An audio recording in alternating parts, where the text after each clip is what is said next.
15 years ago, we went remote to create work-life balance, supporting your employees for life. You end up having extraordinary tenure in your organization. And that has happened here at MeeDerby. We're 36 years old. I have employees that have been with me for 30 years, 26 years, 18 years. You end up having extraordinary tenure in your organization. And that has happened here at MeeDerby. We're 36 years old. I have employees that have been with me for 30 years. 26 years, 18 years. This is the Pass the Pitch podcast with Anna Frazzetto. Each episode, we sit down with bold thinkers and industry trailblazers to uncover the strategies, stories, and sparks of inspiration that drive growth and transformation.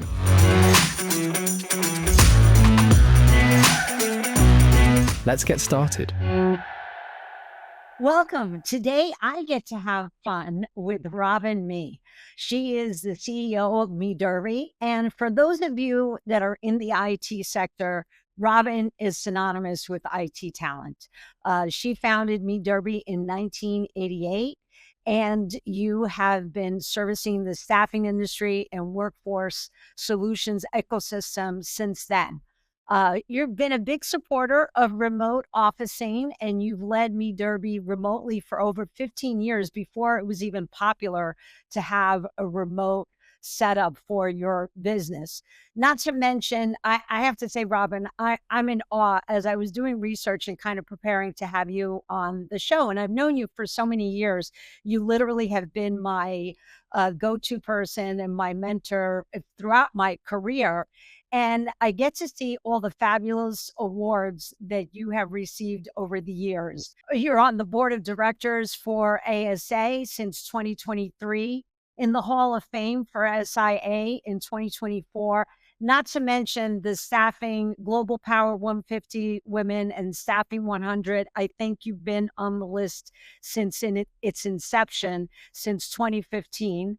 Volunteer of the Year for ASAs in 2016, and not to mention clearly best staffing client of form of clearly rated in 2024, 2023. I mean, it goes on and on and on. So thank you so much for being here today. I mean, you have more awards than I think we have time to kind of go through. Thank you so much. Anna, you are so welcome. I am grateful and I'm humbled by everything that you've just shared. You just do we here at MeeDerby, and I do my best just one day at a time. And so, cumulatively, we are getting ready to celebrate our 36th anniversary on December 15th. And so it's only a couple days away. And it's really humbling to look back on 36 years of accomplishments and be able to share those with you and with this audience today. So thank you for having me. Oh, exactly. And also, not to mention, I mean, I think one of the things that you do brilliantly, for those of you who know MeeDerby and you get to meet the team, you surround yourself with tens, right? So it's like when as a CEO, you always want to have the best possible people around you. But sometimes I've seen this happen in certain companies. They get a little threatened by, surrounding yourself with tens, because then it could be overwhelming as far as maybe the direction that you want to set for the organization. But that's the biggest mistake I think a company can make, is not challenging themselves as the CEO to say, no, I want all superstars on my team. And you definitely have all superstars. I am so grateful again to the people that my team, number one, and also this community of staffing. SIA calls it the Workforce Solutions Ecosystem. It is the organization, it is the community that ASA represents. But yes, my team, number one, is the most important. It is who we are. MeeDerby is not Robin Mee. MeeDerby is this team of 12 people who all day, every day show up to really help companies hire the best talent, to help people evolve in their careers, elevate in their careers. And then together, we are all doing it together. So yeah, my team is amazing. No, that's great. So let's get started. I think a topic, and actually it's perfect to have you kind of, respond and give your perspective on, is growth in an organization during volatile times. I mean, 2023, 2024, especially in the IT sector, we've had, I think, 26 consecutive months of decline or flat growth, right? So how do you navigate, and what advice are you giving organizations that are looking to navigate through these volatile times? Um, so the last 2 years have been really challenging, and it's not just been in IT, it's been across, a whole lot of sectors in the staffing industry. I think that SIA has got us probably at about a minus 10% growth number for 2024. I think it came in at like negative 12% last year. And IT is not really the biggest driver. It's really healthcare staffing, and it's really normalization. I mean, looking at the pre-COVID, COVID, and now the post-COVID eras, but we're all dealing with the same challenges. I don't care what sector of staffing you're in. And so as an entrepreneur, the leader of a small organization, we have doubled down on culture. And you mentioned that MeeDerby is a remote organization, and we have been for 15 years. But I spend a lot of time, and I've got a president, Kim Whiteley, I've got two directors, but all of us together, all 12 of us, spent a ton of time together, Anna. More than 80% of our searches are partnered search. Now we do 100% search, right? So it's direct hire, and it's also executive search. And everybody's all over the country. As a matter of fact, I've got somebody sitting in Dublin, so we're going to say all over the world. And we are constantly in communication with one another. And so that means every way possible, right? We have a couple of meetings like this online every week, Monday morning, Wednesday morning. We are sharing so much about our lives. We know so much about each other. This started in COVID, but I started the meeting, and now we rotate the meeting. So everybody comes to the meeting with a question. So, if this was you and I, if this was, Monday morning meeting at MeeDerby, it might be, Anna, what's on your Christmas list? That was literally Monday's meeting. And so people are sharing these, nuggets of their lives that, you do this for weeks on end and months and years. You really get to know people, and you really get to know your teammates. But we're constantly on the phone, texting, direct messaging. We are constantly communicating with one another. We use, technology to really help us do that seamlessly, because everybody has candidates and clients working together, within anyway, we're working really closely together. But we also celebrate every win. We celebrate every anniversary and every birthday, but we celebrate every win. And everybody, again, is communicating together. We get together as a team once a year at an annual retreat. We had our annual retreat in October this year. We ended up extending. We get a big house. And this year we had that house for a week, and everybody was together for 3 or 4 days. But then people spent more time together just co-working. It became a co-working space, and we got a lot done. We do strategic planning. We do the look back at the year. We do planning for the following year. But we are also having lots of team building and lots of fun. I mean, just those meals together, and we typically do it in a beach community. So it's walks on the beach. We do a photo shoot so we can update the company website, so people can, when you go to the MeeDerby website, you're seeing not stock images. You're seeing, the MeeDerby team at work, at play, in the series of these retreats that we've been doing now for 10 years. We also go to conferences together. Everybody in the organization is very embedded in our industry. It's the staffing industry that we specialize in. And so, people are volunteering. They're involved with Mentor Match. I've got some of my team that is being mentored this year, some of my team that are being mentors. They are involved with all the different communities within ASA. They do public speaking. So we as a group are surprisingly, I mean, I'm really proud of the fact that we are as tight as we are, given the fact that we are all over the country. But we come together with this mission of supporting the industry, supporting companies with supporting this community of staffing that we've been building for 36 years, and that is also supported by the two major organizations, SIA and ASA, that that do everything to support our industry. And we really believe that we are part of that ecosystem. Right. And you know what, Robin, you said a couple of things that I want to kind of highlight, the power of, how do you manage growth during volatile times, and communication and over communicating is one of the key elements that you mentioned. And I think that that is a common mistake that organizations sometimes have, like there's no new news. So therefore there's no reason for me to address the organization. But meanwhile, how often it's like customer service 101.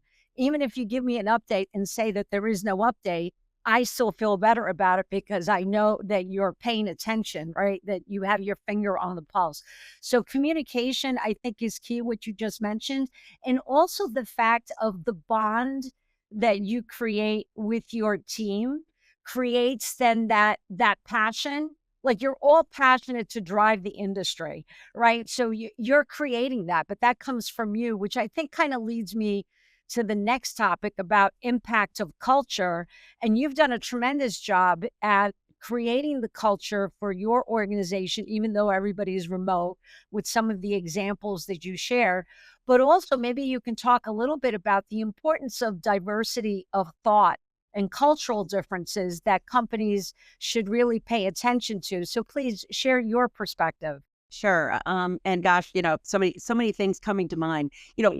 Back to that growth question really quickly. We have doubled down on education and training. We have doubled down on, encouraging our team to go to conferences. And some of those things are online, but some of them are in person. I mean, we continue to invest even in these 2 years of compressed growth. I mean, MeeDerby actually had a huge growth year last year. And I think that was, still some of the post-COVID hangover hiring that happened. This year's been a little more challenging, but we have continued to invest and elevate internally because we also know that this too will change. And these are generally 2-year cycles. And we are expecting, an increased level of growth. It will be small, but it will be, I believe. I just came back from the London Staffing Industry Analysts Exec Forum, and I think that believe me, globally, have been feeling, staffing companies have felt this kind of compression, but I think that cautious optimism for next year. Diversity of thought, we are committed to diversity, equity, and inclusion at MeeDerby, and we kind of show up there in a lot of different ways. Internally, our organization has got, we're a 12-person company, but we've got a lot of diversity internally. So we've got gender diversity, we've got age diversity, which is something that people don't talk about a lot. But we've got a huge range. We cover every generation, which is really cool because different people bring different things to this team, and part of that is diversity of age. We've got one woman from the Philippines, one woman from India. We've got, I mentioned, both. This is an industry that might be, if you went to my website, you would see more women than men. But we have got a nice combination of both. And we are also committed. I mean, we're sponsors of the Women of Color in Staffing. We are involved with ASA's IDEA committee. Several of us sit on that committee, but also internally, we have a commitment that every slate of candidates that we present to our clients will it will be a diverse slate of candidates. And we are really thoughtful and really careful about that. So could not be more committed to diversity. We, both internally and externally as it relates to our industry and just the way we show up in our lives. Right. And I love the fact that you brought the age diversity into the conversation, because you're right. It almost feels like it's one of those, secrets like that nobody really talks about, but it is a challenge as far as ageism in this country. And that often, it's interesting when you engage in conversation. I'm working with a company right now that is geared towards the Gen Z market space, but they were approaching it from more of a millennial perspective, right? And there is people buy differently depending on what generation you come from. So it's like being able to have those conversations openly and appreciate the diversity, I think is only going to create more efficiencies, more productivity in companies because it'll just help drive, revenue. Also, Anna, we don't see the only um, tangible discrimination I see is age discrimination. And it looks like this. I need to hire somebody as a manager, but I don't want any more than 10 years of experience. Or I want to hire a salesperson. I want 3 to 5 years of experience. And so when a company is putting those kind of parameters on a search, what they're basically saying, well, it is age discrimination often, and maybe it's not age. Sometimes it is specific to compensation, but if somebody has more years of experience and they've earned more than this range, but all of these jobs have a commission or a bonus component to it. I don't know. I think that there's a lot of education. We have a big way to go as it relates to age discrimination. It's specifically in our industry. That's fascinating. Actually, Robert, I've never thought of that, but you're right. If they're putting the years of experience, you are in a passive way, discriminating. I always took that as the compensation. Like, I don't want more than 5 years because I don't want to pay the person more than 100 grand, that kind of thing. But you're right. It does translate to ageism. That's fascinating. And then when you try to overcome that objection, you get a lot of pushback. You can't help but wonder why. Right, right. Exactly. So, you mentioned IDEA from ASA. I also participate in IDEA. And, I think there's a lot of wonderful things that we could do. Actually, ASA did a brilliant job this year with the Family Feud to highlight. Yes, and Kim Whiteley was on the team there. And Jay, and Yes, also yeah. one of my direct. Yeah, that was brilliant for those of you that actually had the opportunity to see it. They did a great job where they used Family Feud to be able to talk about what are some of the diversity challenges, like what can you say and can't you say in the workplace, and it really covered every aspect of diversity that you can think of. But it was a brilliant way of doing that. Yeah, hopefully we'll see Family Feud back at Staffing World 2025. Yes, yes, I'm looking forward to it. So, okay, Robin, I have to ask, this is like I feel like the $1,000,000 question. We all struggle with this, but when you talk about personal bliss, right? How do you accomplish that between family, health, well-being?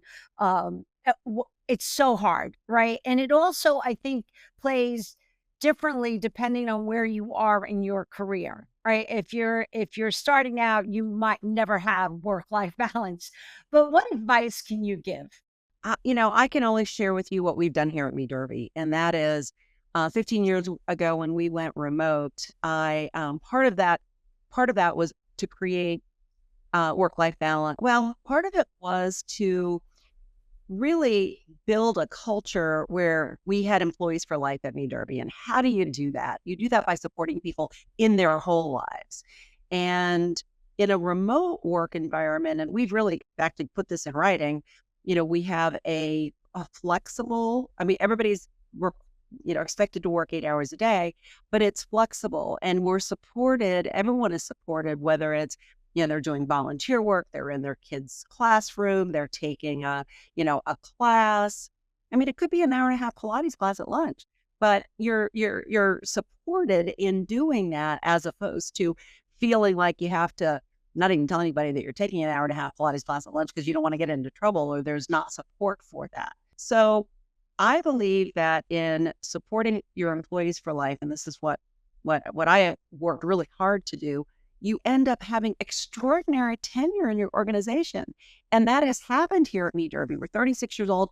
I have employees that have been with me for 30 years, 26 years, 18 years, 11 years, 12 years, 9 years, 8 years. I mean, people when they know they're supported and they can live their life. I have an employee when she first came to work for me that had actually two parents that needed and had pretty full-time care. And she was half the time with her laptop over at her parents' home, working from there while she had an elementary school child.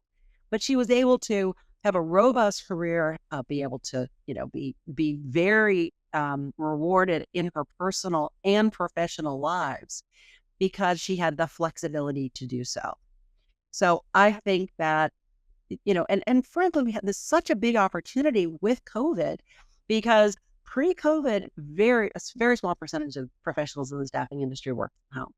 And then everybody did. And now, there is this real tension between employees wanting to be working from home, employers wanting people to be back in the office. I know I'm generalizing there, but I think that we have such potential gain by employers providing flexibility and meeting their employees where they want to be met. Some people do want to be in the office full time. Other people really want to be in their home office full time, and others want hybrid. And being able to, meet your employees where they want to be met will elevate everything, including profit, including customer service, including new sales. But I am a huge proponent of remote work and flexibility to be able to really achieve the kind of balance that doesn't everybody want. Of course they do. I know I do. And I've been doing my job for 36 years, as I mentioned, but I've done it with incredible team, but also the flexibility to live my life and, you know, excel at my work and, create a business that has given everybody that same kind of opportunity. It's such a win-win that I'm kind of goes back to my being a huge proponent of remote work. Yeah, and you know what, Robin? I mean, I think you hit the nail on the head by saying like the more you trust your employees and you give them the ability to have that flexibility, the more present they're going to be for you, right? Because I mean, I know when I've had situations where I've had to be, remote for a period of time because I'm taking care of, like personal matters or whatever, but I'm still working, and I'm working extra hard because I wanna illustrate that I'm so appreciative to the fact that, Robin, allowed this to happen, before remote work was allowed, kind of thing. I do think it's gonna be an issue for us in industries across the board with this mandate to force people to come back into the office full time. I'm seeing it in my family where they're being forced to go to work full time, and it's creating challenges with daycare and, childcare, parent care, and whatever other things that they were involved in that they were able to do during the COVID times. And I think it's going to affect turnover.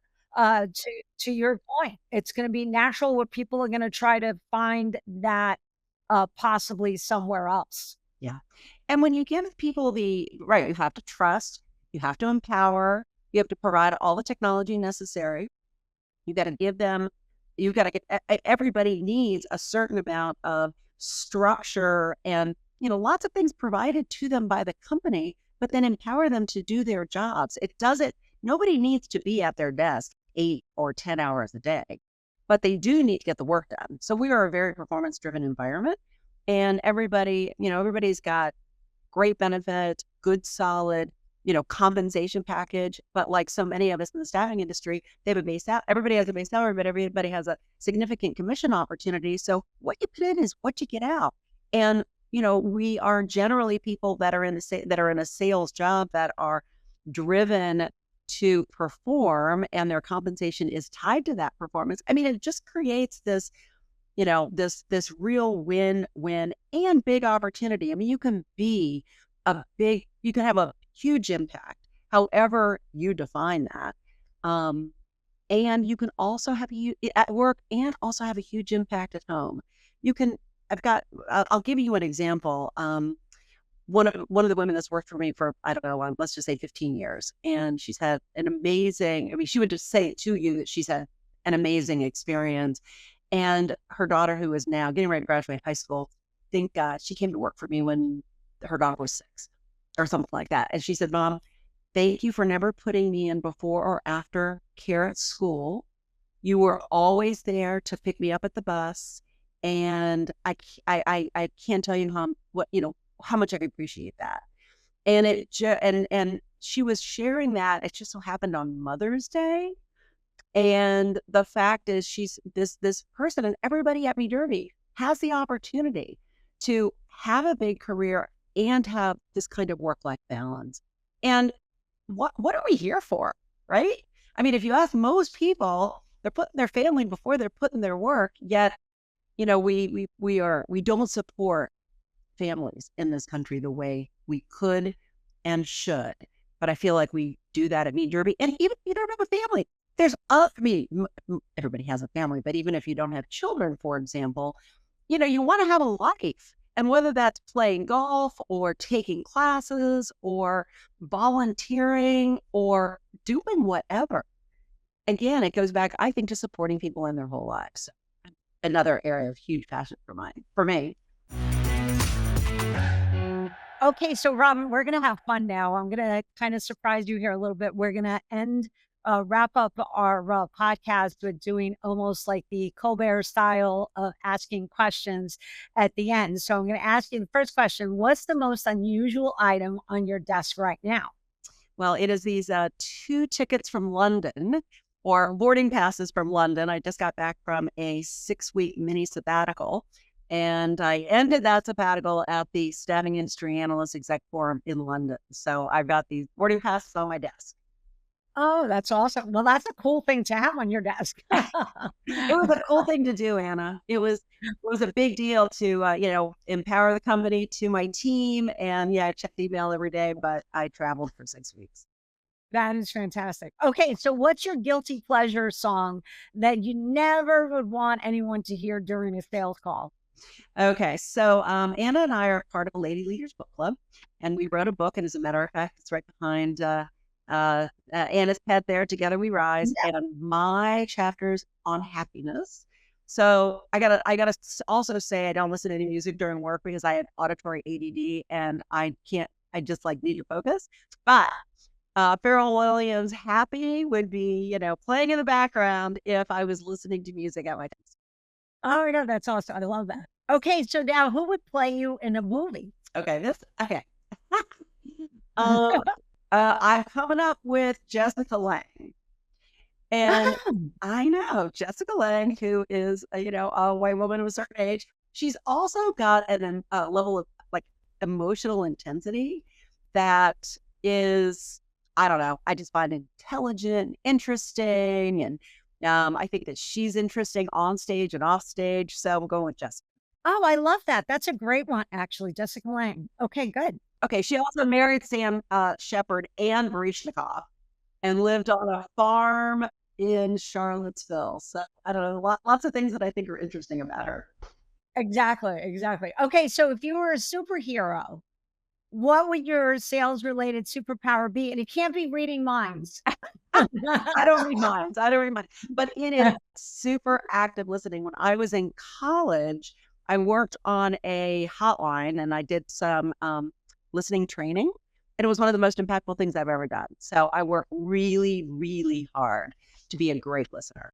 So, and that, I often, as I'm talking to sales teams and kind of talking about some of the characteristics, either with leadership when they're looking to hire salespeople or coaching salespeople, and listening skills is my number one, characteristic, because I think a common mistake salespeople make is they get so excited to be able to share what your company can offer the client or the prospect that they forget to actually listen to what the client really needs, So listening skills, I love that. Super listening skills. Okay. So what's one word your colleagues would use to describe you on a Monday morning? I was going to say curious, but I'm actually going to say generous. Oh.